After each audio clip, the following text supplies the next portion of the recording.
दोस्तों आदाब अर्ज़ है, मैं अनीस अहमद खान मीडिया टुडे के स्टूडियो से आपसे मुखातिब हूँ।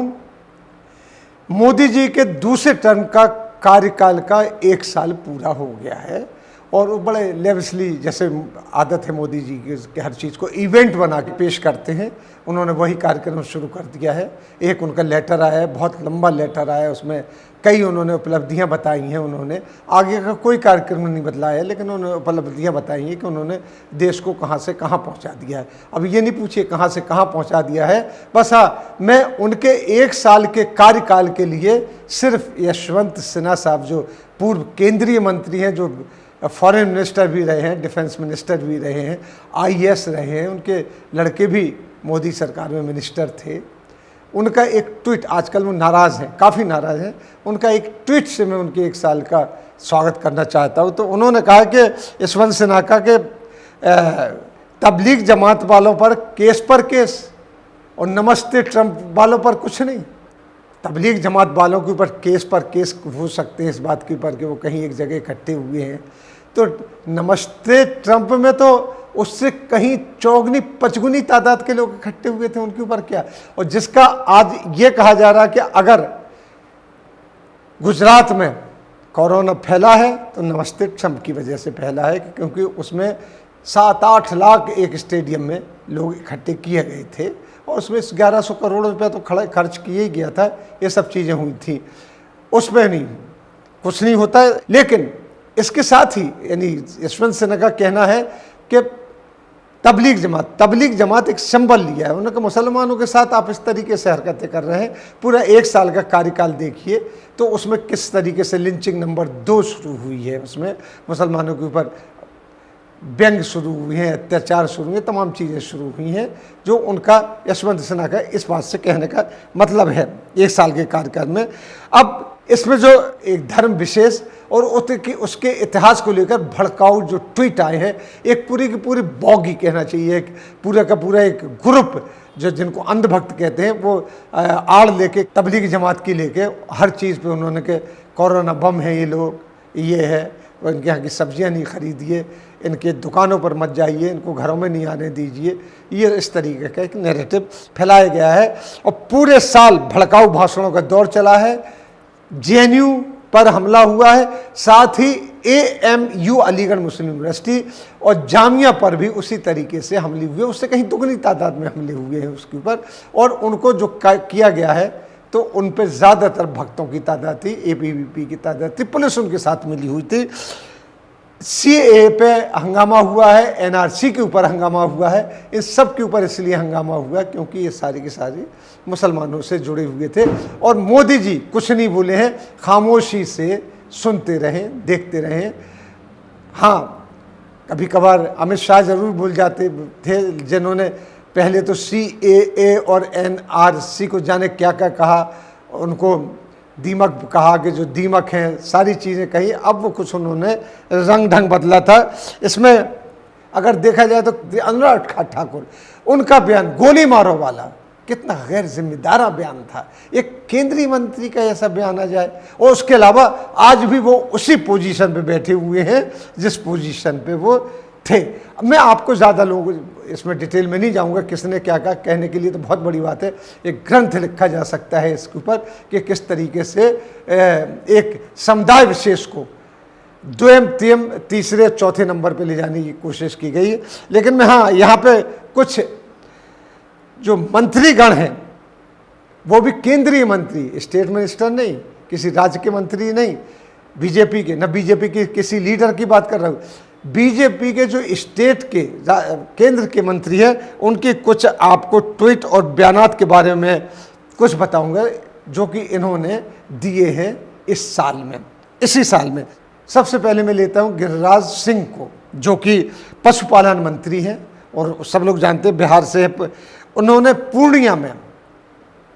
पूर्णिया में तारीख 19 फरवरी 2029 को मौका था एक प्रेस कॉन्फ्रेंस में वो कहते हैं कि पूर्वजों से भूल हो गई थी कि मुसलमान भाइयों को 1947 में पाकिस्तान भेज देना चाहिए था।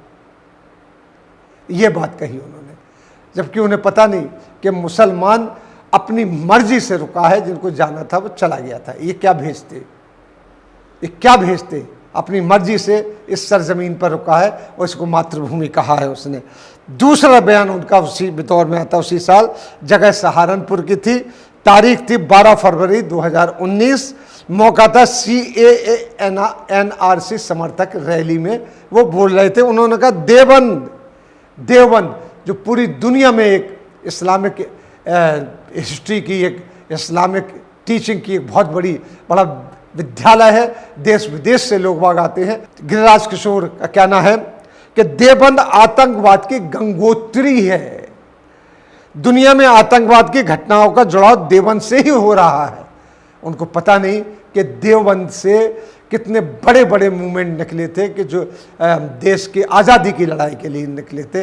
रेशमी रुमाल तहरीक निकला था, देवबंद के लोगों ने ही अंग्रेज़ों से टक्कर लेते हुए अफगानिस्तान में आज़ाद हिंद की सरकार बनाई थी। ये चीज़ थी। एक और है, जगह है ट्विटर देखिए गिरिराज सिंह का, तारीख है 6 फरवरी, मौका था दिल्ली विधानसभा चुनाव चल रहे थे। उस वक्त उन्होंने एक ट्वीट किया था कि शाहीन बाग सुसाइड बम्बर का जत्था बनता जा रहा है। सुसाइड बम खिलाफत आंदोलन 2 से देश को सजग करना होगा। उन्होंने खिलाफत आंदोलन 2 किया है। खिलाफत का मतलब ही नहीं समझते थे, खिलाफत का मतलब खलीफा, खिलाफत का मतलब ये समझते खिलाफ, वो है मुखालफत। गिरिराज सिंह का ये ट्वीट था, तारीख 6 फरवरी। इसके बाद हम लेते हैं अनुराग ठाकुर, जो मंत्री है, वित्त राज्य मंत्री अनुराग ठाकुर। बहुत बड़ी पोस्ट होती है राज्य मंत्री, वो भी वित्त राज्य मंत्री, 2nd नंबर पे आता है। अभी वो पूरा ट्रांसलेशन करने बैठे थे, जो मोदी जी ने 20 लाख करोड़ का अनुदान दिया था, जिसको अनुदान कहते हैं, बाद में वो कर्जे के रूप में बदल गया था। उन्होंने रिठाला में, दिल्ली के रिठाला में, तारीख 27 जनवरी, मौका था दिल्ली विधानसभा के चुनाव। उस वक्त उन्होंने एक भाषण दिया। देश के गद्दारों को, आगे की लाइन में नहीं दोहराऊंगा क्योंकि वो बहुत ही कंट्रोवर्शियल लाइन है और अनकॉन्स्टिट्यूशनल लाइन है, लिहाजा मैं नहीं कहूंगा। तो उन्होंने कहा था देश के गद्दारों को, बयान काफी विवादास्पद रहा। चुनाव आयोग ने उन्हें नोटिस भी दिया, जवाब मांगा, 72 घंटे के लिए प्रचार के लिए उन पर रोक लगा दी गई। ये उनकी औकात थी, लेकिन उन्होंने उसके बाद भी ये बयान कई जगह दोहराया गया और इसके बाद एक नैरेटिव बन गया बयान। अब 30 नंबर पे आते हैं थवरचंद गहलोत साहब, सामाजिक न्याय और सशक्तिकरण मंत्री हैं केंद्र में। मंदसौर में, मध्य प्रदेश में, इन्होंने 12 जनवरी, मौका था CAA NRC समर्थन की रैली, वहां ये बयान देते हैं। सुनिए जरा, बयान को गौर से सुनिए, मैं तारीख के साथ बता रहा हूं। बहुत सारे लोग बोलते हैं कि साहब, जब धार्मिक आधार पर पाकिस्तान इस्लामिक राष्ट्र बन गया तो हमने यहां मुसलमानों को क्यों रखा है, सभी को वहां भेजना था। वहां के हिंदू, सिख, ईसाई और जितने भी थे उन सबको वहां बुला लेना था। अब इस समय की परिस्थिति के हिसाब से जो होना था वो हो गया, लेकिन अगर इस तरह वातावरण बना रहा तो वैसी परिस्थिति आने पर हमारे सामने आ सकती कि हम इन लोगों को बाहर भेज दें। तो भाई मैं अब पूछना चाहता हूं कि तुमने जो सड़कों पे जा रहे थे वो ज़्यादातर हिंदू थे, उनको तो घरों में जाने नहीं दिया। अब चौथा है साध्वी निरंजन ज्योति, ये भी केंद्र में ज्योति ग्रामीण विकास राज्य मंत्री हैं, दिल्ली की में इन्होंने भाषण दिया। तारीख 31 दिसंबर, मौका है मीडिया ब्रीफिंग कर रही थी, उसमें कहती प्रियंका नकली गांधी हैं। देखिए साहब, और उन्हें अपने नाम के साथ अपने दादा फिरोज गांधी का नाम जोड़कर लिखना चाहिए, ये इनका बयान है। फिरोज गांधी को ये मुसलमान समझती हैं, जबकि वो पारसी थे जिनको ये शरण दे रहे हैं। फिरोज नाम था, गांधी उन्होंने गांधी जी से प्रेरित होकर लिया था। प्रियंका ने इसका जवाब दिया था कि उत्तर प्रदेश में मुख्यमंत्री योगी ने भगवा धारण किया है, भगवा आपका नहीं है, ये हिंदू धर्म का है जिसमें हिंसा और रंज का कोई स्थान नहीं है। ये उन्होंने, प्रियंका का बड़ा पॉजिटिव जवाब था, लेकिन साध्वी निरंजना ने ये बात कही थी।